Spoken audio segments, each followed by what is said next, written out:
Salut, j'espère que vous allez bien. Je suis très contente de vous retrouver pour un 40e live depuis le Québec cette semaine. Alors non, je vous avais pas oublié. J'étais simplement, comme vous pouvez le voir dans le titre, à Bali et j'ai eu envie de vous partager ce que les Balinais m'ont appris ou plutôt confirmé au sujet de l'amour. Je trouvais que c'était important de vous partager ça.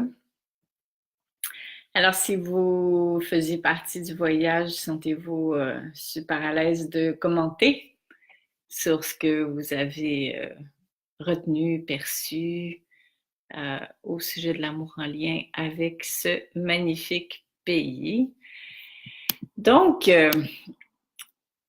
je vois que, attendez un petit peu, certaines personnes sont arrivées, mais je ne vous vois pas dans le chat. Pouvez-vous me faire soit un signe, un sourire, un cœur, un petit pouce. Allô Valérie, comment ça va? C'est vrai qu'il y a toujours un décalage, on dirait que j'oublie tout le temps. Donc on va attendre un petit moment. Marianne, allô? Comment vas-tu? Bonsoir à toi aussi Valérie. Contente de vous retrouver. C'est un vrai bonheur pour moi d'être avec vous à nouveau. Alors bon, tranquillement ça arrive. N'oubliez pas de me faire un petit commentaire pour me dire que vous êtes bien présent. Marielle, salut! Contente de t'accueillir sur ce live. Alors, comme je le disais tout à l'heure, allô Colette! Donc, comme je disais tout à l'heure, si vous avez fait partie de ce périple et que vous avez envie dans le chat d'ajouter des choses, ou sinon, si vous avez des questions à poser au sujet de ce pays, allez-y allègrement. C'est votre live aussi, donc sentez-vous super à l'aise de commenter. Vous êtes à la maison. Ravie d'être avec toi. Ben moi aussi, Mariannick, vraiment. Quel bonheur de se retrouver. En effet, comme je le disais tout à l'heure, je suis loin de vous avoir oublié, bien sûr, mais avec les décalages horaires, c'était un petit peu compliqué là-bas de pouvoir faire des lives. Alors, quelqu'un d'autre vient de s'ajouter à nous, même le chien de la voisine en bas qui s'ajoute à notre live. S'il continue de trop japper, je mettrai mes écouteurs. Marie-Chantal, salut, comment vas-tu? Donc, on va se laisser encore une petite minute. Profitez-en pour échanger avec moi, entre vous, en attendant que d'autres personnes se joignent à nous. Sylvie, salut, comment vas-tu? Alors, c'est bien, il y a autant de Québécois que de Français cet après-midi avec moi ou ce soir pour vous. Marie-Claude, allô? Comment vas-tu, ma belle Marie-Claude?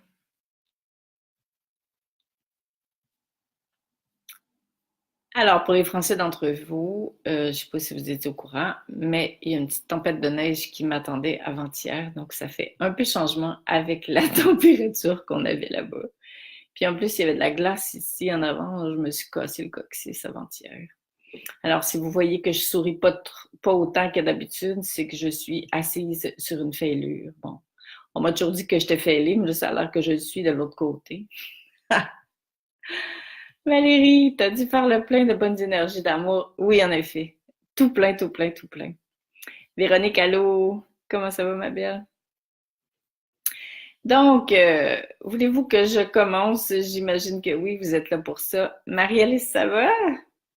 Contente de te retrouver ici. Toujours la belle même grande famille qui grandit. Un jour à la fois, une semaine à la fois. Alors, bonsoir Lynn et ses auditeurs. Ouais, c'est gentil. Sylvie, salut!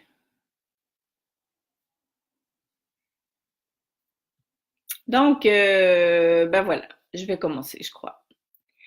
Alors, comme je vous disais, n'hésitez pas à commenter, c'est toujours pas mal plus agréable. Donc, Bali. Alors, si vous ne le saviez pas, maintenant vous le savez. J'ai animé mon premier voyage initiatique. Hey, Louisanne, salut! Mon premier voyage initiatique à Bali, il y a quelques semaines. Ça a été une pure réussite. Tout était au rendez-vous, mais absolument tout. Il n'y a rien que je changerais. Donc, c'est vraiment wow d'écouter son cœur. C'est d'ailleurs un bel exemple, hein, qu'on n'a jamais la preuve quand on écoute son cœur qu'on va faire la bonne affaire. Ça, c'est juste la tête qui veut foutre la pagaille dans nos élans de cœur.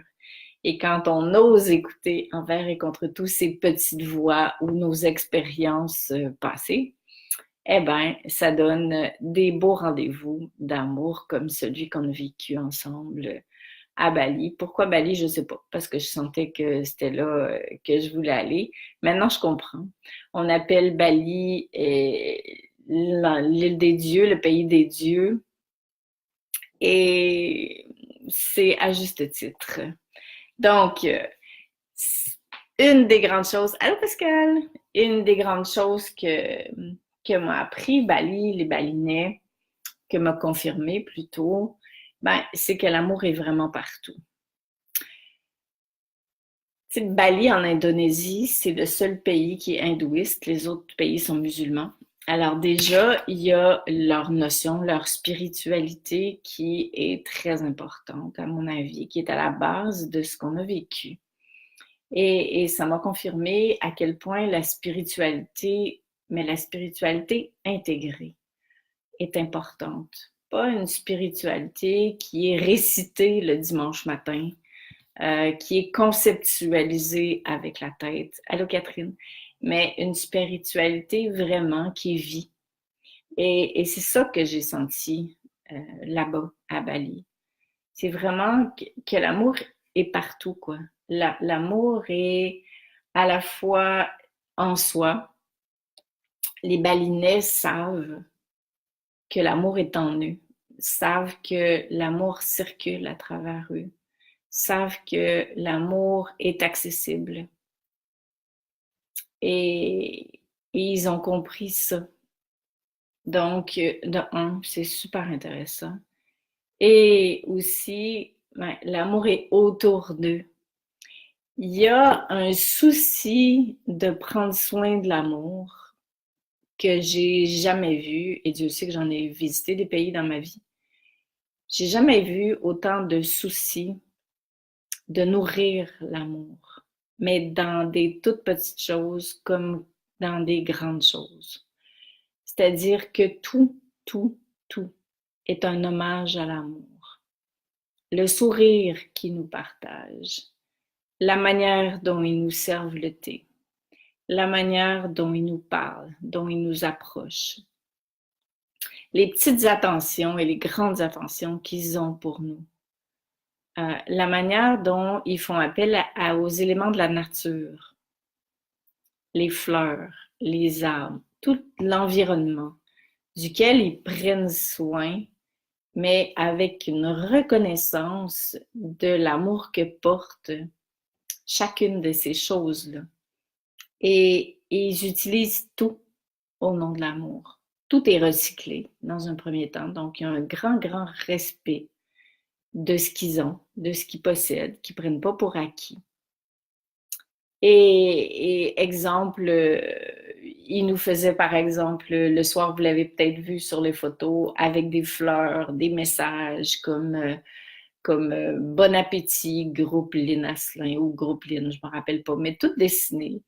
Sur nos lits, il y avait tout le temps des fleurs, il y avait tout le temps des arrangements, des fleurs qui étaient renouvelées chaque jour. Ils pouvaient passer 3 heures à préparer un espace dans lequel on allait avoir une activité le soir, mais avec amour. Chaque geste était attentionné. Chaque geste était complètement inconditionnel. On sentait jamais qu'ils en avaient marre, même s'ils avaient chaud. Parce qu'il fait chaud là-bas, c'est très humide. On sentait jamais qu'ils se disaient « Oh merde, encore un truc ».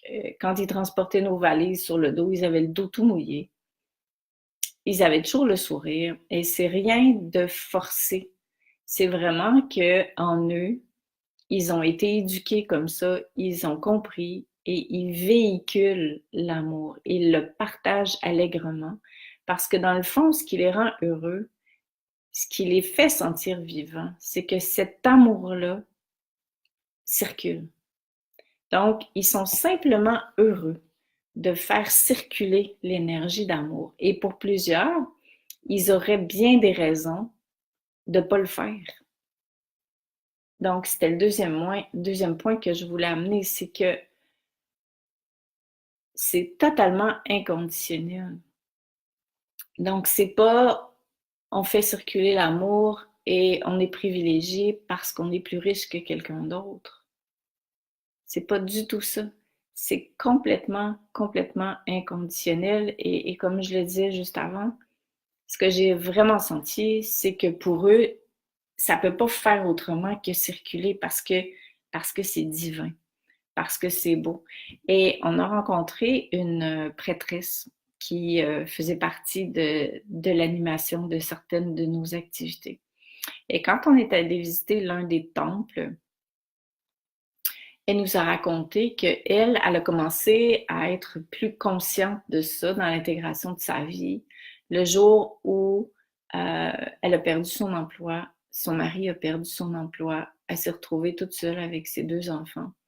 Et elle aurait pu décider d'en vouloir à la vie, d'être en colère, de ne pas comprendre ce qui arrive, de complètement se décourager, même d'abandonner. Et elle a dit, c'est à ce moment-là que j'ai vraiment choisi d'intégrer, choisi de mettre en action tout ce que je sais depuis que je suis petite. Et j'ai décidé de croire que l'amour n'était pas contre moi. J'ai décidé de devenir alliée avec l'amour. J'ai demandé à l'amour de mettre sur ma route ce dont j'avais besoin et je me suis engagée auprès de l'amour à continuer de croire, d'œuvrer au nom de l'amour, d'être simplement heureuse d'être amour et de le partager. Et c'est vraiment ce qu'elle a fait. Elle a d'ailleurs, entre autres, parce qu'elle fait beaucoup de choses, démarré une fondation pour les enfants sur le site d'où on est allé pour donner en partage. Et c'est une femme qui est toujours heureuse d'être. Et je répète, elle ne fait pas semblant comme tous ceux qu'on a rencontrés. C'est vraiment un choix de chaque instant de décider de qu'est-ce qu'ils vont nourrir comme énergie. Et parce qu'ils ont appris ça plus jeunes, c'est clair que c'est plus facile pour eux. Mais attention, ça ne veut pas dire que c'est facile tout le temps. Mais ça veut dire que grâce à cette spiritualité-là, parce qu'ils ont compris que l'amour est divin, parce qu'ils ont compris que l'amour est une force tranquille, une force puissante, une force qui transforme, ils ont choisi d'intégrer ça au cœur de leur existence. On a vu, par exemple, en face d'où on était la dernière semaine, ils construisaient une maison et c'était un tout petit chemin par lequel les voitures ne pouvaient même pas passer. Donc, on devait partir de la rue puis aller à pied avec nos valises vers cet endroit-là. Et ils transportaient tous les matériaux à pied depuis la rue avec une brouette. Et les femmes transportaient sur leur tête, dans des gros paniers, les roches, des immenses roches. Imaginez-vous une femme de 65-70 ans. Il fait 32 degrés dehors, c'est super humide. Elle transporte les roches sur sa tête. Puis quand elle te rencontre, elle a encore l'énergie de te sourire et de te dire bonjour. Parce que elle accueille la vie telle qu'elle est. Parce qu'elle sait que si elle se plaint, elle va attirer des affaires qui sont désagréables. Parce qu'elle accueille sa vie. Et envers et contre tout ça, et pour eux, c'est même pas ça l'expression, c'est avec ça, eh bien, ils ont encore ce réflexe de mettre des offrandes, c'est-à-dire que tous les jours, les femmes mettent des offrandes, des fleurs, de l'encens en avant de chaque maison. Et dans chacun des gestes qu'ils posent, il y a tout plein d'amour.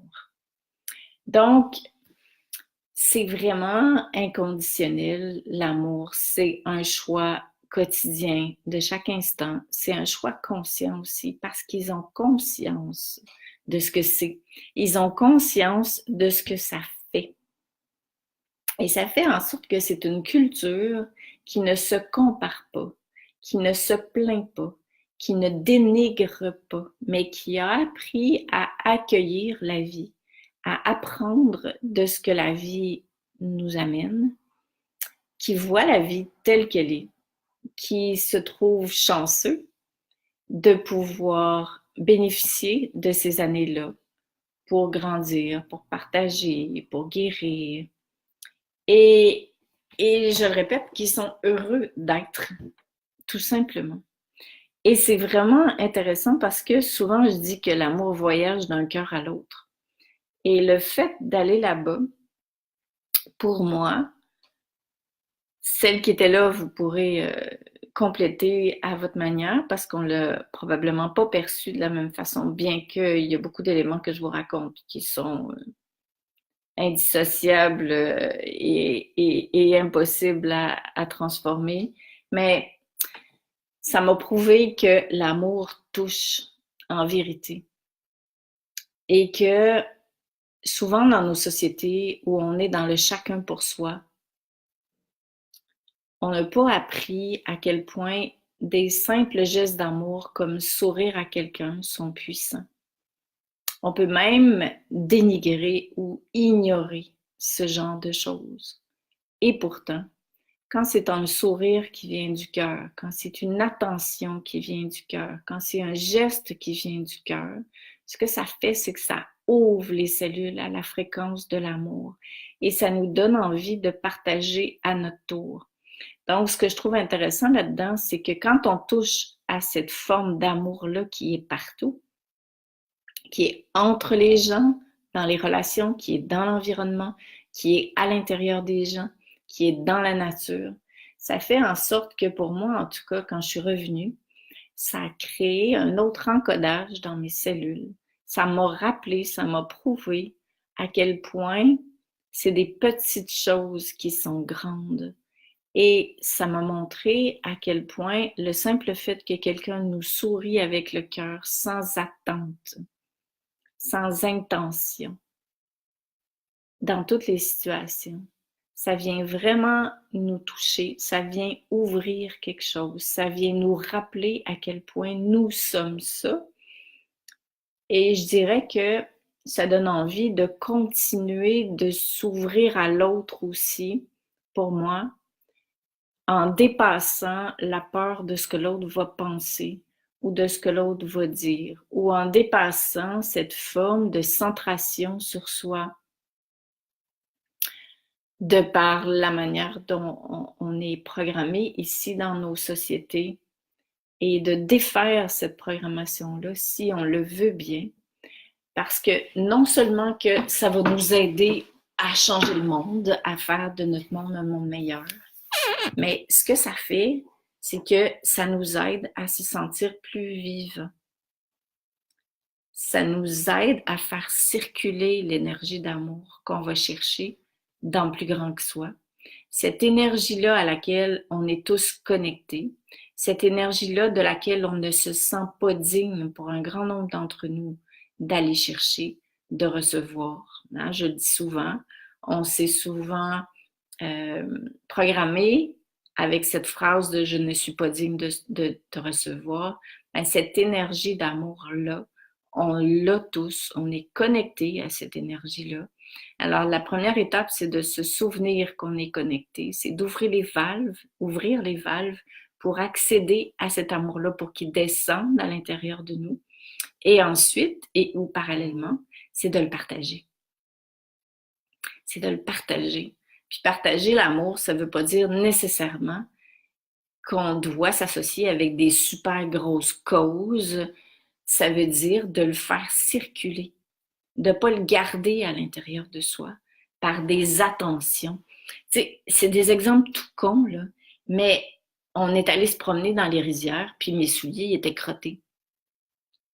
Ben, j'ai demandé à quelqu'un où est-ce que je pourrais trouver un boyau d'arrosage pour laver mes souliers. Ben, ils ont pris mes souliers, sont allés les nettoyer, puis ils sont revenus avec mes souliers, avec un super grand sourire. Ils se sont pas dit, non, mais quand même, il aurait pu faire attention, ou on a tellement chaud, on n'a pas le temps de faire ça, ou c'est pas compris dans le prix, ou c'était tout le temps, tout le temps, tout le temps comme ça, parce qu'ils sont heureux de partager. Et même, je dirais qu'ils vont tout le temps en avant de tes besoins. Des fois, tu te dis, mais comment ils ont fait pour deviner que j'avais besoin de ça?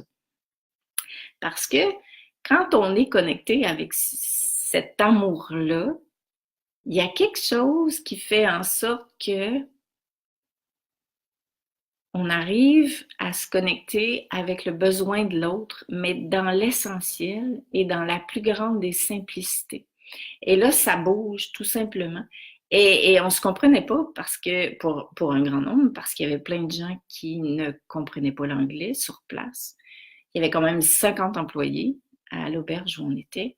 Mais le regard, le sourire, qui fait que ça te donne envie, à ton tour, de dire bonjour, même si tu as mal dormi. Parce que tu le sais que même si tu as mal dormi, puis que tu dis bonjour avec ton cœur, tes cellules vont s'ouvrir à la fréquence de l'amour. Ça va se mettre à circuler à l'intérieur de toi, puis tu vas te sentir encore mieux. Donc, on va arrêter d'attendre que les choses changent pour que ça change à l'intérieur de soi. Alors, c'est tout ça que, entre autres, si je pourrais passer des journées à vous en parler, mais au fond, les balinais, ils m'ont confirmé que l'amour, c'est vraiment un choix conscient de le partager. Tu sais, les balinais, ils vivent en grande famille. Hein. Ils sont tous ensemble, là. Les enfants, les frères, les sœurs, les grands-parents. Ils sont tous dans dans la même maison. Et un des guides qui était avec nous nous racontait que on n'a pas le choix de pardonner parce qu'on vit tous ensemble. Puis on est tous des humains. Donc on fait tous des trucs qui dérangent l'autre. Et parce que on est content de vivre ensemble, parce que ça fait partie de notre culture, comprenez-vous que jamais j'ai entendu vous avez de la chance parce que vous avez chacun votre maison. Jamais.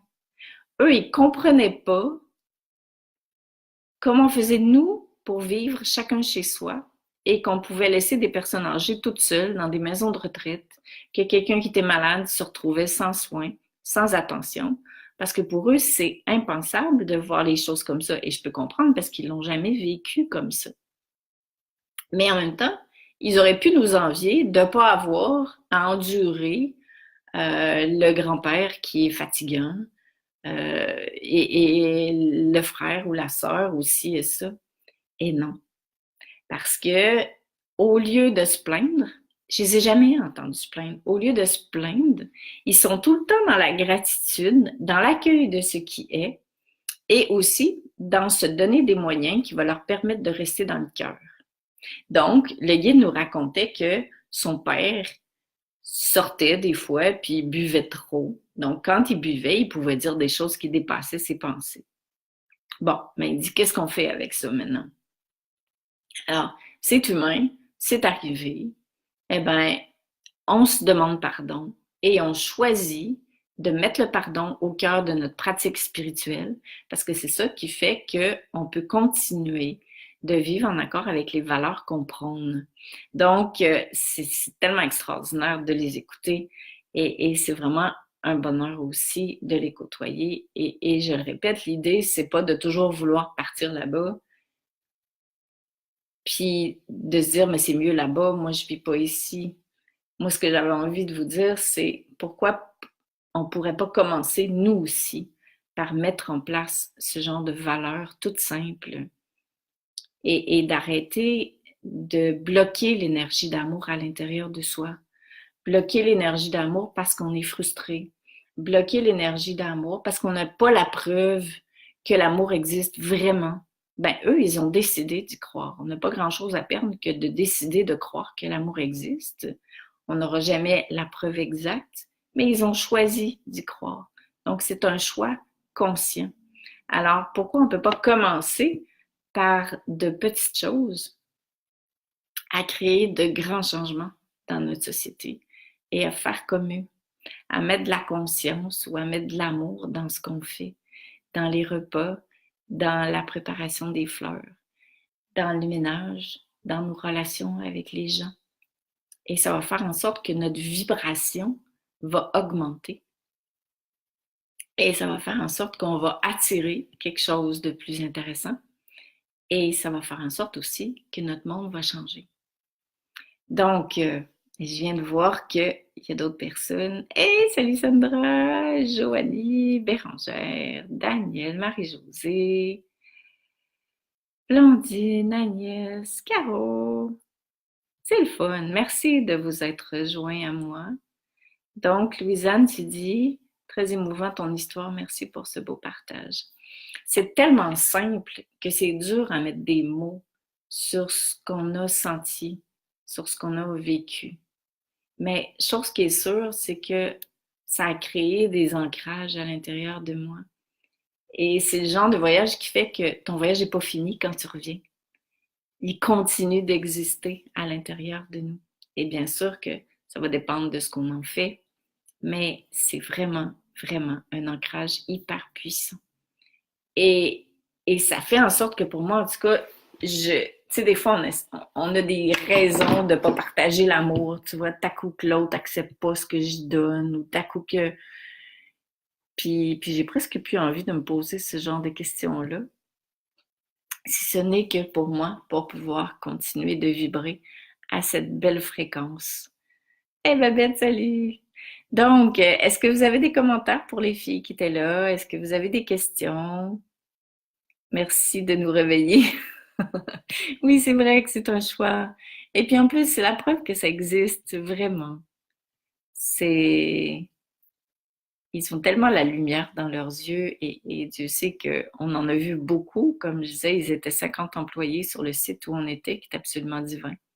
Et les propriétaires de l'auberge où on est sont des Français qui vivent là-bas 5 mois par année et qui vivent en accord avec la culture. Et ce qui est intéressant, c'est que le proprio, Joël, pratique la religion des Balinais, l'hindouisme, allait à leur cérémonie de prière. Mais il disait, moi quand j'y vais, c'est parce que j'ai choisi de m'établir dans leur pays. Mais je m'inclus dans leur pratique, mais je pratique ma propre spiritualité. Alors, voyez-vous à quel point c'est universel et c'est wow, parce qu'au fond, tout le monde est relié et rallié autour de l'amour. Donc, il n'y a pas, ben, si tu viens, tu es obligé absolument d'avoir exactement la même pratique que moi et de croire en ce que moi je fais et tout ça. C'est pas ça.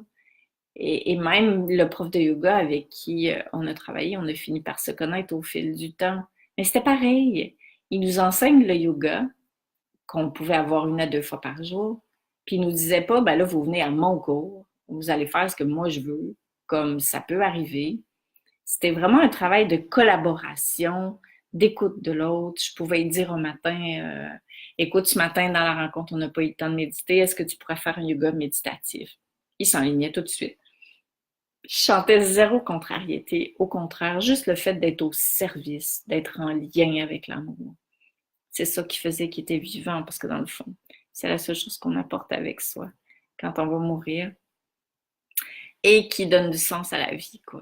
Alors, ce sont les choses vraiment les plus simples. Donc, c'est le partage, au fond, que j'avais envie de vous faire aujourd'hui. Marie-Josée, tu dis quoi? T'es un baume pour le cœur, je te le dis toujours, une musique tellement douce à mes oreilles. Je me laisse bercer avec l'espoir que nous pouvons effectivement vivre dans un monde d'amour et de paix, en commençant par nous. C'est exactement ça, Marie-Josée. C'est de ne pas attendre que le monde soit différent pour que nous, on puisse commencer à vivre comme ça. C'est de choisir de le faire soi En commençant d'abord, j'aurais envie de dire, par regarder quels sont les espaces à l'intérieur de soi où l'amour ne circule pas. Et de se donner les moyens d'aller voir ces espaces-là et de regarder pourquoi ils ne circulent pas. Est-ce que ça vaut la peine de fermer ces espaces-là? Et de choisir de les ouvrir pour justement toucher à cet amour-là, pour se sentir vivant, pour se sentir vibrant, pour nourrir l'essentiel. Comme je vous disais, ces personnes-là avaient toutes les bonnes raisons de ne pas être comme ça. Ils travaillent dans les rizières, pieds nus, encore à 60 ans. Évidemment, travailler dans l'eau toute la journée à 30 degrés, la tête au soleil, c'est pas toujours évident. Mais quand tu passes, ils te font un sourire. Parce que c'est leur vie. Parce qu'ils se plaignent pas. Parce qu'ils accueillent la vie telle qu'elle est. Et ça, c'est touchant à un point tel où ça te donne une leçon de vie par-delà les paroles. Puis je trouve que les vraies leçons de vie, c'est là qu'elles se trouvent. Colette, bien oui, t'étais là, toi. Tu transmets très bien tout ce que nous avons vécu, leur simplicité de cœur avec leur sourire et leur regard si vrai. C'est tout à fait ça. Alors, à ceux et celles d'entre vous qui ont envie de dénouer ce qui vous empêche encore d'accueillir, de ressentir cet amour et ensuite de choisir de la partager, eh bien, je vous dis bienvenue dans cette famille que j'ai créée et que j'ai envie de continuer de nourrir avec nous, dans la vérité, dans l'authenticité, dans la simplicité, parce que c'est pas toujours facile. Mais l'idée, c'est vraiment d'être dans l'ouverture, même dans les moments où c'est plus compliqué. Donc, je vous embrasse super fort. Je vous remercie de tout cœur d'avoir été là. Partagez si vous le sentez, c'est important. Quand je disais partager l'amour, on y pense pas, nous, les Européens, les Nord-Américains, de partager l'amour. Ben oui, partageons, c'est une énergie qui voyage, c'est une énergie qui fait du bien. Et si jamais le cœur vous en dit, le voyage sera répété en mars l'année prochaine. Donc, gros câlin à tout le monde. Je vous rappelle que je vous aime et puis je vous dis à la semaine prochaine.